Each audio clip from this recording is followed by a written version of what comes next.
Hey, Ronnie here from Four Wheeling in Western Australia. In this video, we're going to cover low range gear selection. So this is a low range gear selection tips video. This has been requested by quite a few of you. So here we go. These tips will work both for manual and automatic. So it makes no difference as to what you have. Tip number one, you can take off in second gear low in most cases. The only time I'd recommend you take off in first gear low is if you're on steep terrain, like really steep terrain. You need to do a hill start. First gear low is the way to start. Otherwise, second gear low is fine.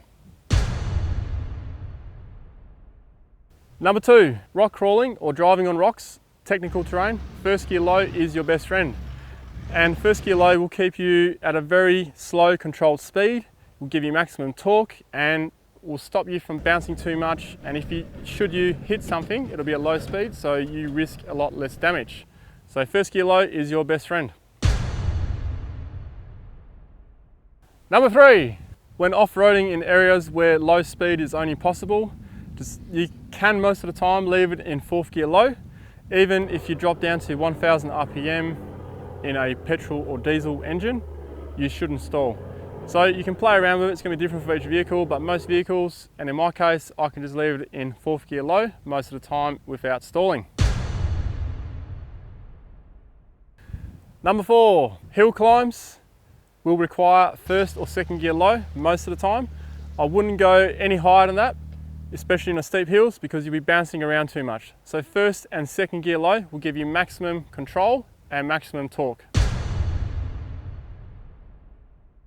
Number five, driving up sand dunes.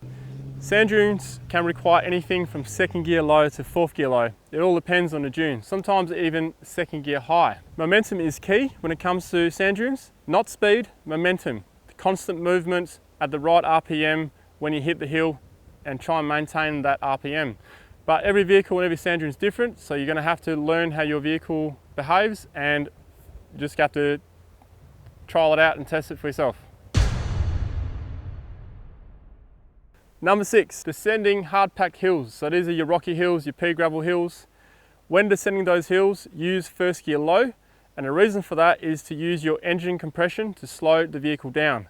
That way you don't go careering down a hill and you're struggling to use your brakes. And even if you did use your foot brake all the way down, you would get brake fade and you would severely wear your brakes out. So first gear low is your best friend.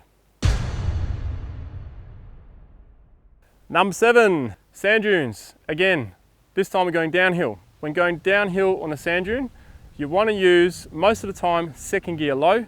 And the reason why we don't use first gear low is because it's too slow. So second gear low allows the vehicle to go down at the same rate as the sand will shift.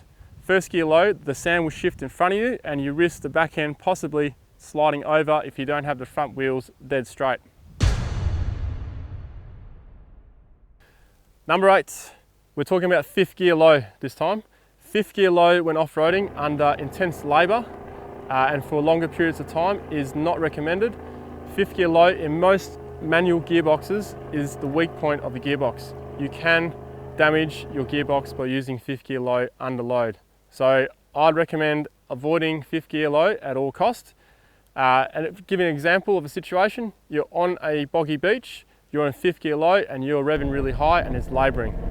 Don't do that. Somehow get to high range gearing if you need to go that fast, or go a bit slower in fourth gear low.